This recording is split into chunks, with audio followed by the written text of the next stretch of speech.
Identidad, cultura y el acontecer diario están en La Hora del Museo. Desde ahora, les invitamos a un encuentro cotidiano con nuestra historia. Aquí comienza La Hora del Museo, un programa del Museo Histórico Nacional y Radio USACH 94.5.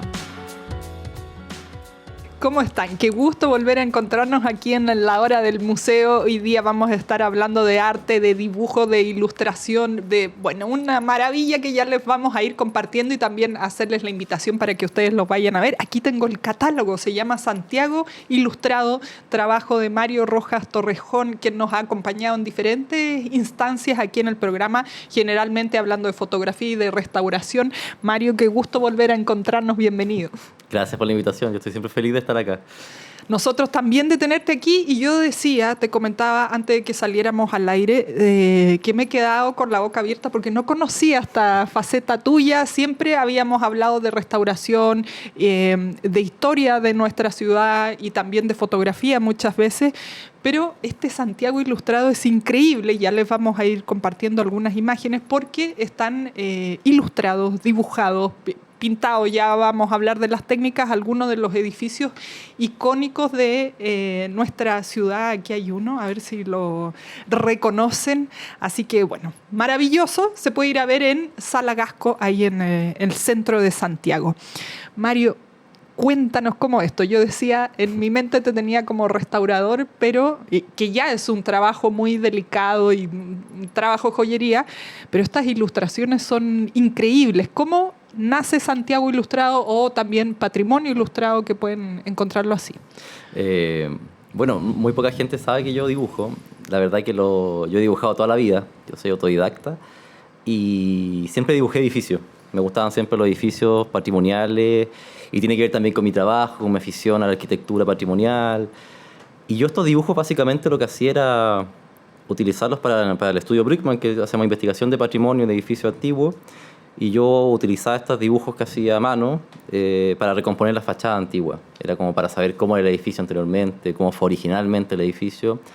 Y los dibujaba, los guardaba en mi casa y los tenía ahí guardados para quien quisiera verlos. Hasta que en algún momento esto empezó a despertar interés de ciertas personas, me empezaron a preguntar por hacer encargos, otra gente se vio interesada en lo que yo hacía, surgieron exposiciones, no solamente aquí en Chile, sino también en el extranjero. Entonces mi trabajo como de dibujante empezó a salir un poquito a la luz y aquí estoy ahora con Santiago Ilustrado, con exposición nueva en Sala Gasco, Arte Contemporáneo. Bueno, vamos allá a esto que tú decías, que eres autodidacta. Son unas ilustraciones realmente increíbles. ¿Cómo se hace todo esto? Yo creo que lleva muchísimo tiempo. Yo y decía, esto es un trabajo de chino, porque tiene una cantidad de detalles, de finezas, de todo lo que conlleva. Y además, que uno puede ir caminando por Santiago, pero no tiene la distancia o no presta atención a estos edificios increíbles. Y aquí tú les devuelves el esplendor a estas obras arquitectónicas. Entonces, primero que nos cuentes con más detalle el interés por estos edificios, cómo los fuiste escogiendo, sí voy a pintar, no. Mira, es bien interesante porque, por un lado, mi trabajo de dibujo ha sido bien como espontáneo, como que yo siempre he tratado de dibujar lo que a mí me gusta, y la verdad que me he inspirado mucho en la arquitectura clásica y en el dibujo técnico del siglo XIX. Mi idea siempre, cuando ya empecé a dibujar de esto un poco más profesionalmente, fue basarme en lo que hacían los arquitectos en el siglo XIX, rescatar el oficio, hacer las cosas a mano, volver a lo análogo, que hoy día todo es digital. Uh-huh. Este trabajo es totalmente hecho a mano, en tinta y también en acuarela. La acuarela surgió también de forma también espontánea. O sea, la anécdota es que hice la Casa Colorada, que está ahí, la estás viendo tú, y yo la dibujé en blanco y negro porque yo no dibujaba con acuarela antes. Entonces le mostraba a la gente el dibujo de la Casa Colorada y nadie reconocía la Casa Colorada porque era blanca. Entonces llegó un momento en que dijimos, vamos a tener que pintarla de alguna forma porque si no la gente no la va a reconocer. Y cuando ya la pinté con acuarela roja, la gente empezó a reconocerla. Y eso empezó a despertar también un interés muy interesante en las personas que veían reflejada su historia en este mismo edificio, porque cuando los pintaba en blanco y negro, o sea, no les ponía acuarela, era un dibujo muy técnico, muy plano, si se quiere. Entonces era un dibujo que para mi trabajo servía mucho, que era, por ejemplo, para poner las patologías del daño en los edificios, recomponer elementos ornamentales, un poco lo que se hace un poco hoy día con AutoCAD, que es lo mismo, pero una cosa un poquito más bonita que en hecho a mano.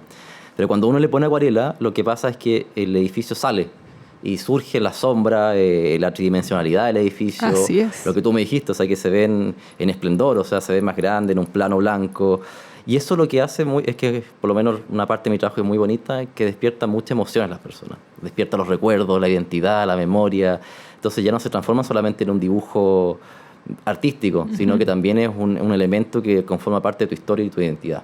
Y en el caso de Sala Gasco era buscar eso. O sea, yo participé el año antepasado en una convocatoria que hace Sala Gasco todos los años y gané la convocatoria para presentarme individualmente. Y la idea siempre fue que la exposición surgió a raíz de un dibujo que me encargó Gasco para su fachada principal, y yo decidí preguntarle, por supuesto, al directorio si yo podía usar ese dibujo que yo le había vendido hace años atrás para poder generar una exposición en torno a ese dibujo y a ese edificio. Entonces la exposición fue pensada para que todos los edificios que estuvieran incluidos dentro de la exposición, la gente que fuera a Sala Gasco pudiera salir a la calle y verlos de alguna forma, cerca, un poquito más lejos. Era como reencarnante del patrimonio local, el territorio que estamos habitando en Sala Gasco. Entonces esa fue como un poco la idea de la exposición y por qué elegí los edificios. Quedaron mucho afuera, pero ese era el territorio que tenía que usar.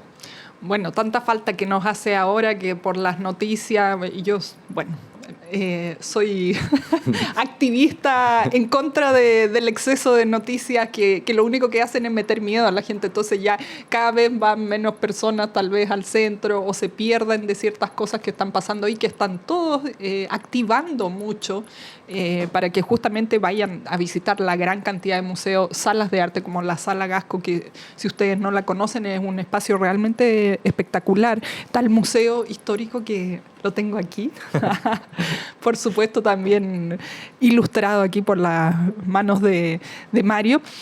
Mencionabas que en tu trabajo como restaurador estabas como con el ojo habituado a ponerle como lo que hay que arreglar o las fallas, pero aquí se ven como debieran estar, pero realmente no están así. O también eso influyó en la elección de los edificios, los que estuvieran bonitos para pintar.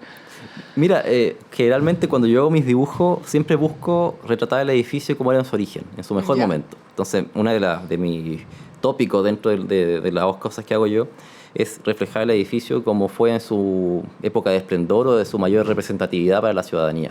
En el caso, por ejemplo, del Teatro Municipal o el Mercado Central, elegí hacerlo como era en 1900. Pero, por ejemplo, el Museo Histórico Nacional, que lo mostraste recién, yo elegí hacerlo como es hoy día, para que la gente lo reconozca con los colores que tiene hoy día, con los atributos que tiene hoy el museo. Lo mismo con la Casa Colorada o de repente con el Palacio de la Moneda. Siento que es importante para la exposición también buscar edificios que también, como tú dices, estuvieran un poco presentables. De repente hay edificios que están demasiado modificados, que están muy intervenidos o que están tapados con carteles que de repente no vale la pena quizás invitar a las personas a visitarlo. Sí, quizás dejar un poco registro de su presencia, pero de repente hay edificios que están demasiado modificados y que quizás la persona que lo ve no se va a dar cuenta que es el mismo edificio, que es el paralelo. Claro. Eso pasa mucho en Santiago. Por eso también me gusta rescatar cómo eran, para que las personas, si toca la oportunidad que tiene que ir a ver el edificio en malas condiciones, que se dé cuenta cómo era en verdad. Pero en el caso de Sala Gasco no hay tantos edificios de ese tipo. Bueno, es parte de esto último que mencionabas, del trabajo que ustedes han venido haciendo hace años. Me acuerdo con la Ruta a los Palacios, por ejemplo, y así, ¿no? Con estas fotografías de cómo eran y cómo están hoy día, que sería lindo que pudieran mantenerse. Hay aquí muchos edificios, por ejemplo, el mercado que tú mencionabas, que se ve increíble, ¿no? Sin gente, sin todo eso desorden visual que se provoca hoy día. No sé si es posible. Obviamente todos tenemos que vivir, tienen que estar los vendedores, pero realmente se ve hermoso. Es muy lindo poder ver nuestra ciudad como estuvo proyectada. Está aquí también el ex Palacio del Congreso Nacional, que uno nunca alcanza a verlo así. Sí. Así que, bueno, yo los invito a que vayan, por supuesto, a ver la muestra, y si no, al menos que puedan revisar el adelanto que está publicado ahí en Fundación Gasco, porque se ve maravilloso. ¿Cómo fue como el sueño original que tuvo la persona que lo ideó, lo diseñó, lo planificó, y también un llamado gigantesco a que recuperemos todos nuestros espacios ahí, sobre todo en el centro, que quedaron tan destruidos después del estallido y después la pandemia también? Te invito a que hagamos una pausa, Mario, para seguir conversando de este trabajo espectacular que se está exponiendo ahí en Sala Gasco Santiago Ilustrado. Ya volvemos.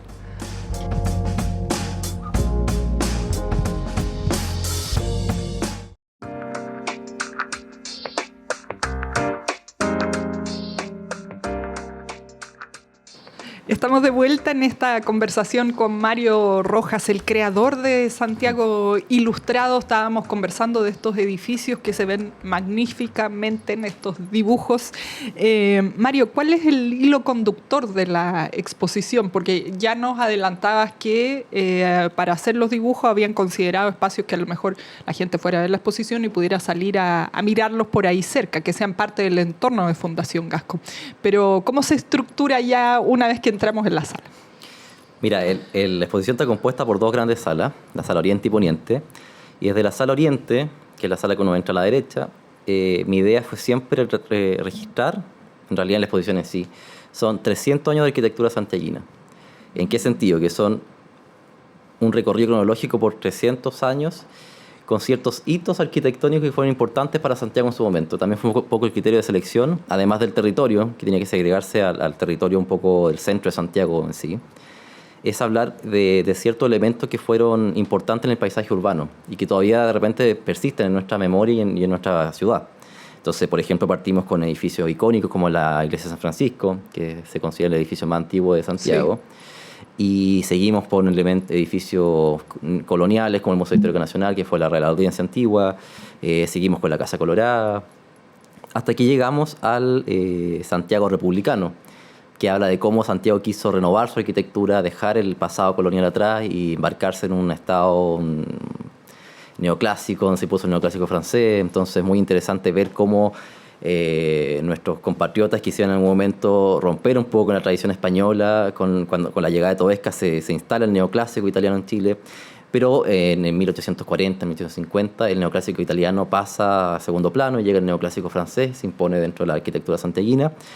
Y ahí vemos íconos importantes como por ejemplo el Palacio Cousiño, el Palacio Pereira, el mismo Congreso Nacional que mostraste recién, que es importante porque no solamente habla de una arquitectura exótica en Santiago en 1876 cuando se inauguró, sino que también habla de unos primeros hitos urbanos que tuvo Santiago. Es ser una república como la nuestra, que se estaba recién formando, carecía de cierto hito en el paisaje que pudieran representar esta nueva estado que estamos viviendo en Chile, y el Congreso Nacional viene a hacer eso. O sea, el Congreso Nacional representa, imagínate, en 1876, cuando se construyó después del incendio de la compañía, o sea, en los terrenos de la compañía, que fue una tragedia para los santiaguinos, en un entorno con casas de adobe de un piso, con tejas, muy, muy austero, muy colonial, y de repente se instala esta mole entre medio gigantesca, con columnas corintias y con un pórtico enorme. Entonces, ya de por sí el edificio fue un hito para todos los santiaguinos. O sea, primera vez que la gente de repente veía este tipo de arquitectura, veía de repente los salones con vitrales, los parqués, los vidrios, las ventanas, que en esa época tampoco se conocían mucho. Entonces,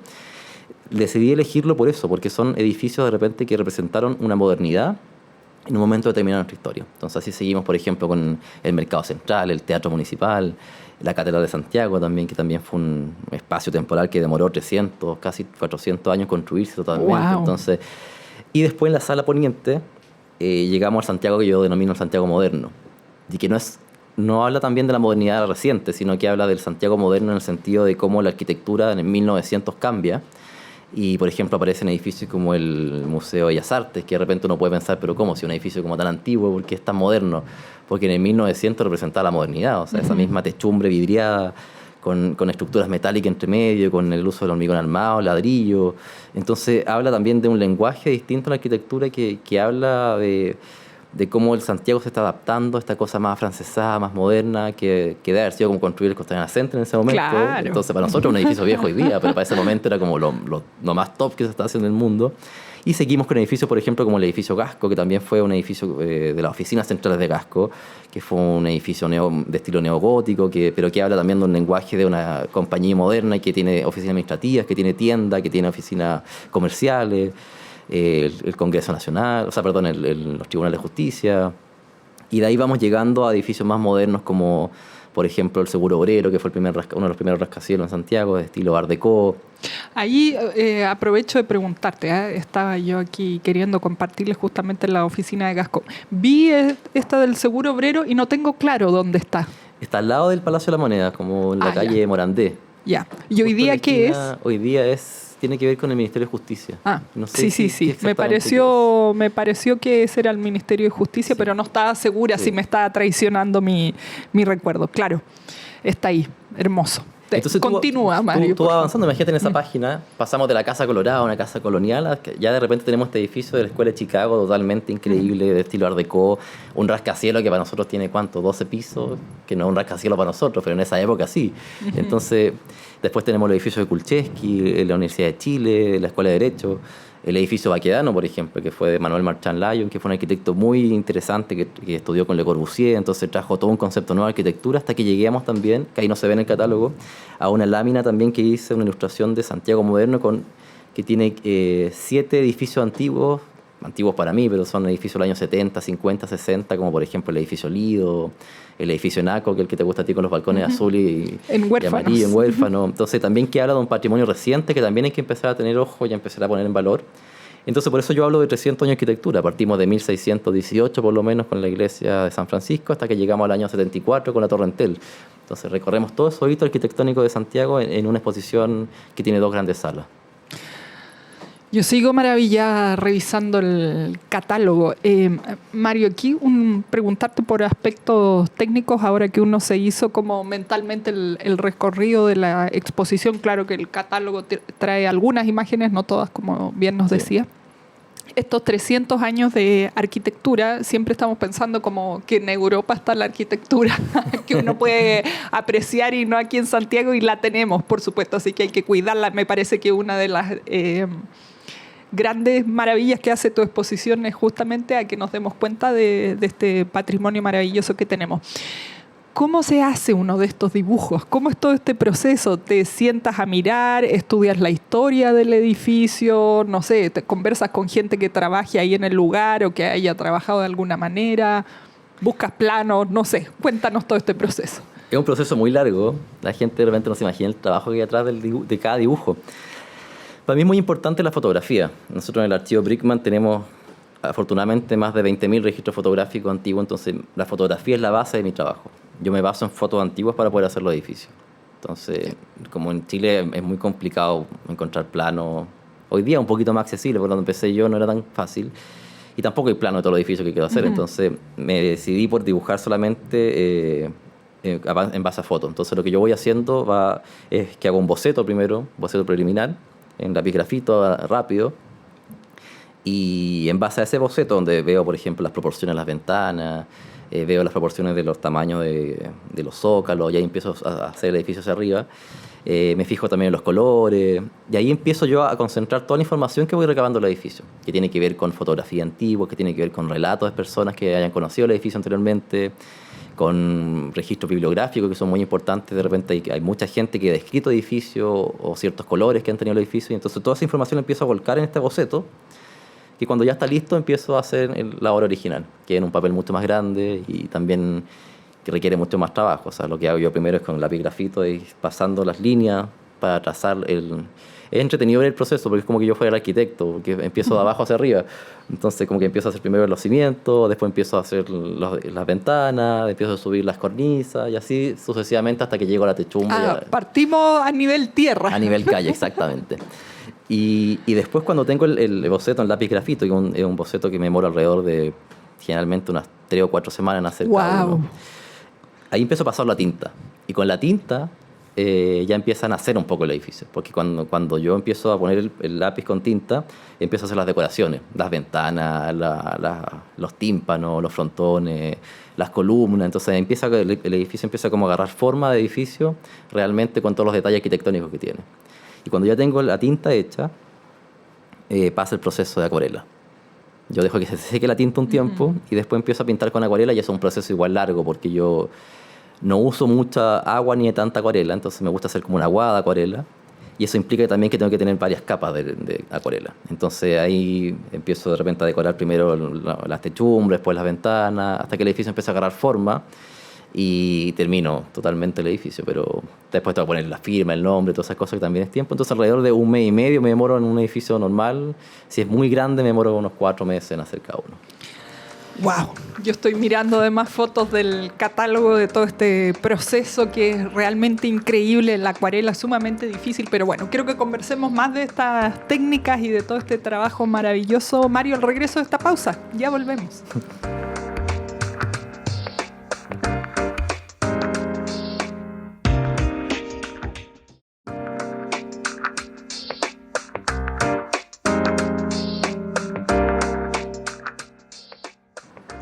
Estaba yo observando más en detalle este trabajo que les decía, mirando algunas imágenes donde Mario pone en detalle cómo fue pintando en acuarela. Hay edificios como el de Gasco, el edificio original, que es ahí donde funciona Sala Gasco, que tiene una cantidad de ladrillos, ciertas terminaciones en piedra. Qué difícil pintar todo eso en acuarela. Es un poco terrible. Es realmente increíble, porque a veces los artistas de acuarela es como más jugar más al irse en la volada, digamos, de las mezclas de agua con la pintura y ya, o que se salga de los espacios. Pero aquí está todo perfecto y milimétrico, y las sombras y las luces. Cuéntanos un poco más del incorporar la acuarela. Me imagino que es lo que más te demora del dibujo, ¿o no? Fíjate que no. La parte que más me demoro siempre es el boceto. Es formar el edificio primero. Eso me demoró mucho. La acuarela también es un proceso lento, tampoco es tan rápido, pero en términos de tiempo yo creo que lo que más me demoro es el boceto preliminar. La acuarela también es difícil porque yo la verdad es que estoy experimentando con acuarela hace un par de años atrás, y cuando empecé a jugar con acuarela sentí que el edificio tomaba tanta vida que de hecho yo ya no consigo los dibujos míos sin acuarela. Ya como que los edificios antiguos no me gustan, ya los dibujos ya no me interesan, pero me gusta mucho. El acuarela lo que hace es que le da vida al edificio, y es un trabajo difícil porque, como tú dices, la acuarela siempre se vincula de repente a una obra un poco más libre, quizás mojar el papel y ver cómo la acuarela se mueve sola, y en el caso mío, que yo soy un poco más, por personalidad también, mucho más estructurado, y mis dibujos reflejan un poco mi personalidad. Yo no dejo que la acuarela se escape mucho. O sea, la acuarela se ciña a lo que yo quiero y no más que eso. Quizás me doy alguna licencia de repente en hacer textura con las piedras. Quizás ahí puedo jugar un poco más con la acuarela tradicional, que un poco soltar un poco la acuarela. Pero generalmente lo que trato de hacer es siempre pintar cada espacio determinado como corresponde. Y en el caso del edificio es básicamente eso, porque siento que la acuarela le da vida al edificio, a mi dibujo, pero el dibujo central es la tinta, o sea, lo que está atrás de la acuarela. Entonces por eso tampoco dejo que se escape tanto. Y mi idea también con el dibujo en acuarela, y lo que me ha comentado muchas las personas, es que logro como transportarlas también a las personas. Claro. Es como que de repente ven el edificio pintado, la sombra, todo, y de repente la gente me dice, oye, pero es como que estuviera yo en el Museo de Bellas Artes, es como que lo estoy viendo. Uh-huh. Y es una cosa muy bonita, porque siento que es emocionante también que las personas puedan como revivir ciertas historias de su edificio, que quizás no pasaba cuando yo hacía el edificio en tinta, sino que ahora sí la gente como que se vincula y puede como recordar. Claro, es que está allá en los colores así, tal cual. Estoy mirando yo el Salón Dorado del Palacio Cousiño. Qué hermoso, con todo este detalle. Yo creo que yo he ido hartas veces y lo he mirado con detalle, pero no me había fijado en estas cosas que...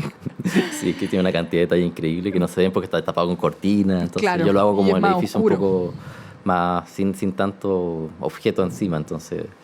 Es maravilloso. Bueno, el Palacio Pereira, que estuvo por años ahí abandonado y destruido, sí, hoy día ya por suerte traído a la vida.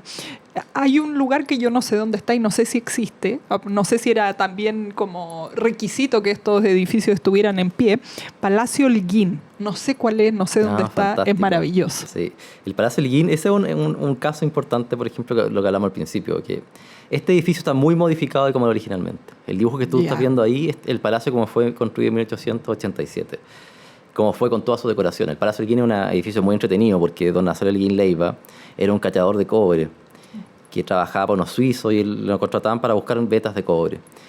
Y trabajando con unos suizos, de repente encontró una veta, se quedó callado la compró y se hizo multimillonario de un día para otro. Y se hizo un palacio. Y se hizo un palacio, porque tradicionalmente en el centro de Santiago no lo iban a dejar construir el palacio, porque vivía la élite, la aristocracia santiaguina no permitía mucho que la gente de estos nuevos ricos llegaran a su espacio.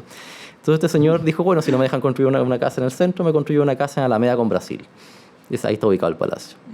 Y contrató a un arquitecto alemán, Theodor Burkhardt, para que hiciera un palacio que tuviera todos los estilos determinados. O sea, este palacio es ecléctico, tiene elementos neorrenacentistas, el neoclásico, por dentro también tiene salón gótico, salón chino, salón italiano. Y lo interesante fue que este señor, como para pegarle un poco en la cara a la gente de la época, se construyó la casa más alta de Santiago. Ese orbe que se ve encima de la cúpula central llega a tantos metros de altura en ese momento que fue la casa más alta de Santiago hasta la construcción del edificio Aristía en 1917. Entonces, claro, no me dejaron construir la casa en el centro, pero igual me construí la casa más grande de Santiago. Y esa es como un poco la lógica. Y el edificio hoy día está muy distinto porque el edificio central, donde se ve la cúpula, es como un poco lo que queda hoy día del edificio. Y todos los laterales donde se ven esas dos cúpulas más chicas, lamentablemente se incendiaron, entonces no existen. Entonces el edificio, si uno va hoy día, no lo va a ver como se ve en el dibujo.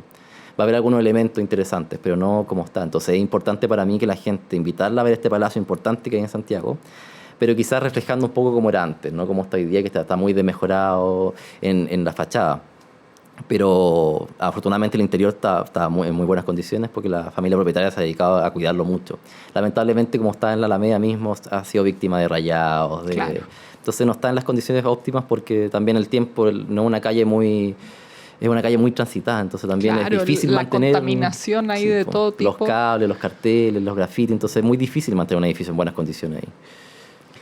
Pero qué increíble. También esta conversación nos invita a poner ojo cuando se restauran los lugares y existe siempre esta discusión de si empezar de cero, respetar lo original, no importa que se noten las pasadas de las distintas generaciones. La pátina del tiempo, sí. Es importante. Para mí es importante también reflejar todos estos momentos del edificio porque también son parte de nuestra historia. O sea, de repente hay mucha gente que se ve reflejada en un momento determinado del edificio, ¿no? Quizás no en el que lo hice yo, porque quizás ese edificio es demasiado antiguo ya para que alguien lo reconozca como era.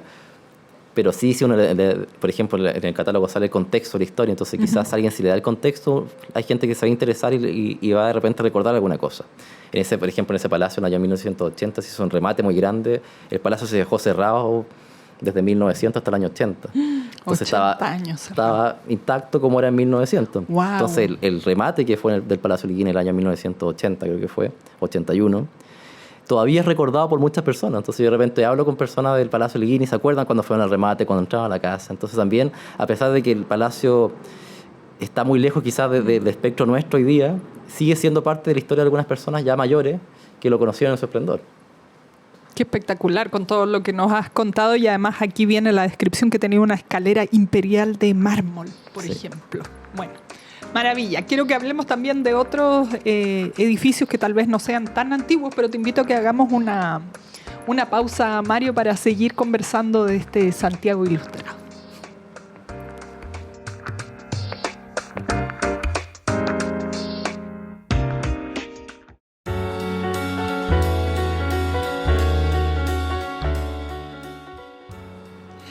Estamos de vuelta en esta conversación con Mario Rojas, conociendo su espectacular trabajo de Santiago Ilustrado. Tengo yo aquí las últimas páginas del catálogo, digamos, los últimos de estos 300 años de historia de arquitectura de nuestra ciudad. Estoy con la Escuela de Derecho, que se ve maravillosa. Yo siempre me pregunto, porque paso por ahí todos los días, hay tanta basura visual, voy a decirlo así, y no en otras palabras, que bueno, ahí corresponde a 2 municipios, justo ahí se divide Providencia y Recoleta, que uno no puede apreciar ese edificio de gran magnitud, porque está ahí con muchas cosas que no están en nada, porque no hay como una feria de artesanía que está abandonada, en fin, hay cable. Me dio gusto ver que el otro día pusieron un letrero que dice que no se puede rayar el edificio histórico, que es delito. Qué bueno. Así que se ha mantenido limpio este último tiempo, pero es un tremendo edificio y me imagino habrá sido una obra de gran magnitud también en su época. No sé de qué año es y si nos recuerdas también, porque nos fuiste contando como los periodos arquitectónicos con sus nombres. Yo aquí me pierdo. Este edificio es bien interesante porque la Escuela de Derecho de la Universidad de Chile fue un deseo siempre de los profesores, de los alumnos de la rectoría, tener un edificio propio. En ese momento no tenían un edificio propio, entonces el año 1938 se inaugura el edificio que está en Pío IX, que lo hizo el arquitecto Juan Martínez Gutiérrez, Y ahora también un lenguaje que transporta un poco Juan Martínez, que también es la arquitectura nacionalista que se está dando en Europa en el periodo de entreguerras. Y lo trae a Chile, él, y construye este edificio magnífico.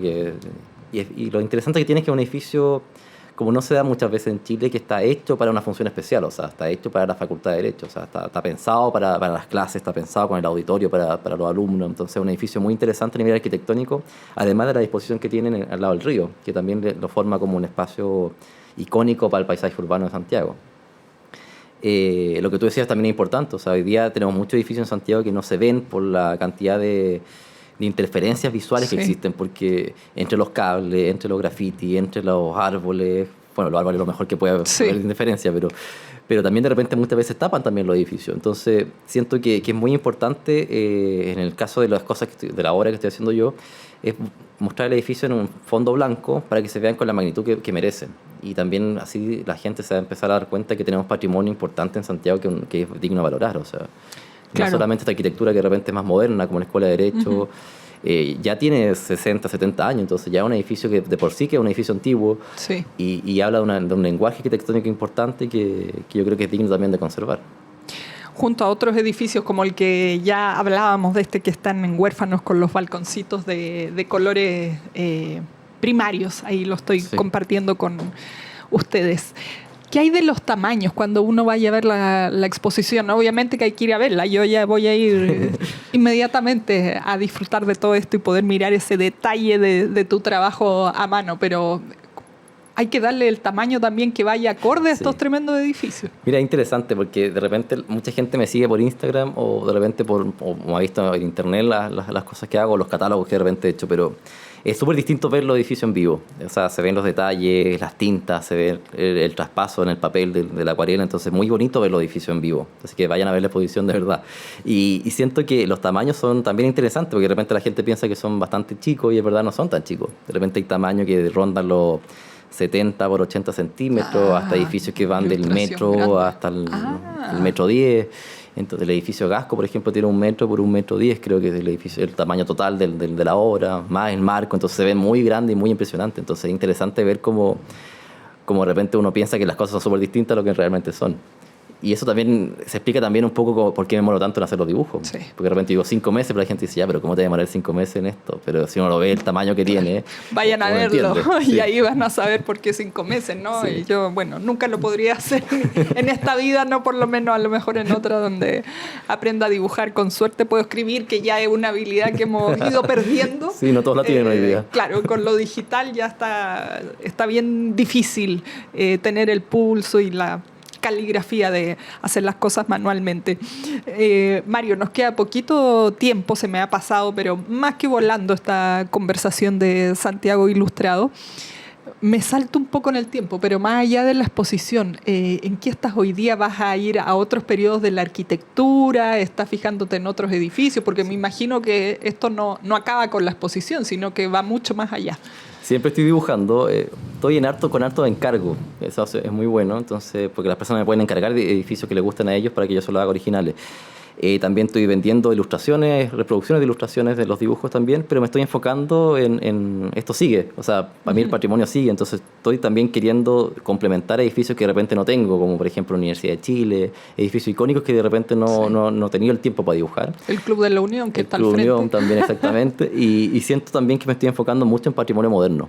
Me gustó mucho la idea de retratar edificios de los años 50, 60, 70, y de hecho estoy haciendo una selección de edificios ahora de patrimonio moderno de Providencia, que son edificios así increíbles. Como las Torres de Carlos Antunes. Las Torres de Carlos Antunes, la obra de Chapira Eskenazi, o de repente el edificio, esta galería comercial que está en Providencia mismo, que no sé cómo se llama, que es como una galería como maya, no sé, un edificio muy especial, no sé cómo se llama el nombre, pero es muy interesante esa arquitectura que de repente hoy día no nos damos cuenta nosotros el valor que tiene, porque quizás es demasiado reciente o demasiado cotidiano para nosotros, pero que ya tiene un valor importante en nuestra arquitectura y que también refleja un cambio de cómo construíamos hace 50 años atrás. Entonces siento que es importante también rescatar ese patrimonio porque también está en peligro.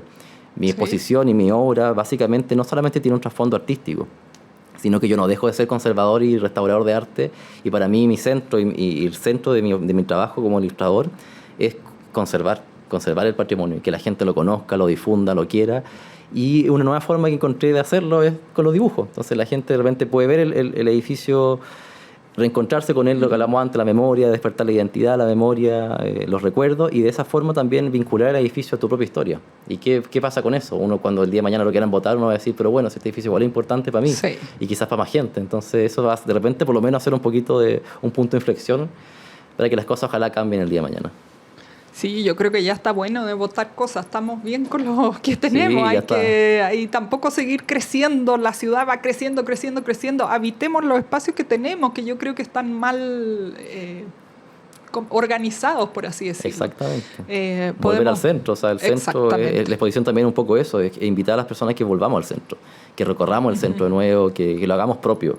Porque siento que de repente las personas de repente tienen cierto temor de ir al centro nuevamente y no, o sea, yo voy a la exposición todos los miércoles porque hacemos un taller de acuarela y no me ha pasado nada, estoy feliz, de repente salgo a ver los edificios y de verdad como que saquemos un poquito los prejuicios que tenemos en torno al centro y volvamos al centro porque es nuestro espacio nuclear, o sea, está en nuestra historia mismo, entonces hay que volver al centro. Además, muy bonito. No cedamos espacio a otro tipo de actividades, sino que está en nosotros mismos llenar esos espacios y llenarlos de otro tipo de actividades. Antes de que vamos, a propósito que mencionabas el taller de acuarela y lo que ocurre ahí en Salagasco. Antes de que vamos con eso, me quedé con una duda de estos edificios que está pintando ahora. ¿Igual te basas en fotografías para hacerlo? Porque son edificios más modernos. Sí, mira, siempre me baso en fotografía porque ya tengo como la idea, es como mi trabajo es así, ya funciona de esa forma. Pero sí, la gracia que tiene estos edificios más modernos es que yo puedo ir in situ a verlo. Claro. Y puedo tomar quizás fotografías de detalles que yo puedo ver o puedo ver las proporciones ya de una forma un poquito más libre que en estos edificios tan antiguos que quizás hay muchos que no existen o otros que están muy modificados. En cambio, los edificios más modernos tengo la ventaja de que los puedo ir a ver. Y si tengo que hacer alguna medición, alguna cosa, puedo estar ahí. Entonces eso es lo entretenido. Y también porque es bonito, o sea, siento que también ha llamado mucho la atención el patrimonio moderno. Entonces, todos los edificios que me dijiste, estoy totalmente de acuerdo contigo. Tengo la misma lista. Qué bueno. Increíble. Hasta el Apumanqui lo hubiera puesto, pero ahora ya está tan modificado que ya perdió. Pero como yo lo recuerdo en mi infancia, era también así de esa... Con la obra de Matilde Pérez arriba. Claro. Era maravilloso, sí. Bueno, es que eso pasa de repente. Y también la obra que estoy haciendo con el edificio moderno también es un poco eso. Es como llamemos la atención un poco de cómo estos edificios tienen muy buena arquitectura y que no es necesario modificarla para que sigan funcionando en el hoy. Entonces también la tendencia hoy día de los arquitectos es remodelar todo hoy día y hacerlo un poco más moderno, cómodo, amigable, pero quizás no es el objetivo. Un edificio bueno se puede transformar tiene mucho uso. La buena arquitectura siempre se transforma en buenos espacios. Totalmente, si está bien hecho desde un inicio, además que las construcciones de antes, bueno, hasta la época que tú mencionas, eran firmes, no sé, hechos más nobles. Hoy día hay mucho como de maquetería por ahí. Hoy día no sé qué voy a dibujar en el futuro porque ya tengo un cuestionamiento de que ya no sé qué voy a dibujar después del año 2000, no sé qué voy a dibujar como patrimonio. Porque también uno de repente ve los edificios nuevos y están las maderas, los muros revenidos y tienen un año de recién hecho. Entonces, ¿qué futuro tienen esos edificios? No sé. Exactamente. Es muy difícil todo eso. Bueno, es parte de lo que nos hace preguntarnos tu exposición, Mario. Antes de despedirnos, preguntarte, decías lo del taller de acuarela, no sé si es libre, si hay que inscribirse, si es que hay otras actividades en función de Santiago Ilustrado. Mira, hay siempre visitas guiadas con el equipo de mediación de Salagasco, están haciendo visitas guiadas todos los días. También estamos haciendo talleres de acuarela. Lamentablemente ya es uno por semana, entonces ya nos queda la última semana de abril el último taller de acuarela, que son gratuitos, son alrededor de 2 horas, donde yo de repente muestro cómo hacer un ornamento, esa es la base del taller. Y las personas que nos acompañan, yo les enseño un poco cómo yo lo haría y les muestro un poco como mi técnica. Se tienen que inscribir en mediación @salagasco.cl y se tienen que inscribir, son cupos limitados, son alrededor de 15 cupos por clase. ¿Hay alguna edad? No hay edad específica, o sea, yo he tenido alumnos de todas las edades con las mismas ganas de hacer cosas y Salagasco está siempre haciendo cosas. Por ejemplo, en la página podemos ver una visita guiada virtual a través de la exposición, se pueden descargar el catálogo en salagasco.cl, entonces hay harta actividad alrededor de la exposición que gracias a Salagasco estamos haciendo y también yo he tratado mucho también de repente estar ciertos días en la exposición para poder como conversar con las personas que van, entonces quizás una vez si van uno de estos días me van a ver ahí y me pueden hacer las preguntas en vivo. Claro. Se te corrió un poquito claro, la tinta. O las críticas en vivo también. No, imposible, tan increíble estas ilustraciones. redes sociales para que te encuentren o puedan ver tu trabajo. Mira, tengo 2 Instagram, porque ya mi Instagram personal, que es Mario Rojas Torrejón, y Patrimonio Ilustrado-CL, que son mis 2 Instagram de dibujo. Ya el mío ya se transformó un poco en dibujo, así que es como Claro, lo mismo. Más profesional. Más profesional, así que me pueden seguir ahí porque también es entretenido ver, pues yo subo videos de cómo hago los procesos del dibujo. Entonces también cuento lo que estoy haciendo en torno al patrimonio, no solamente en el patrimonio ilustrado, sino que también lo que hacemos con el Estudio Bruckmann. Entonces como que también siempre estamos vinculándonos a ofrecer a las personas como una cartelera cultural de las cosas que hacemos nosotros.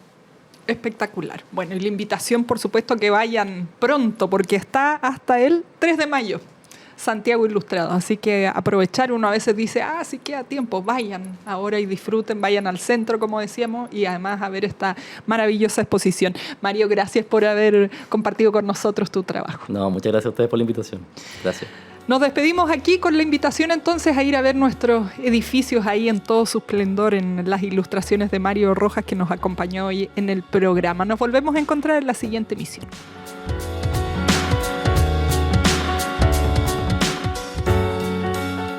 Esto fue La Hora del Museo, un encuentro cotidiano con nuestra historia.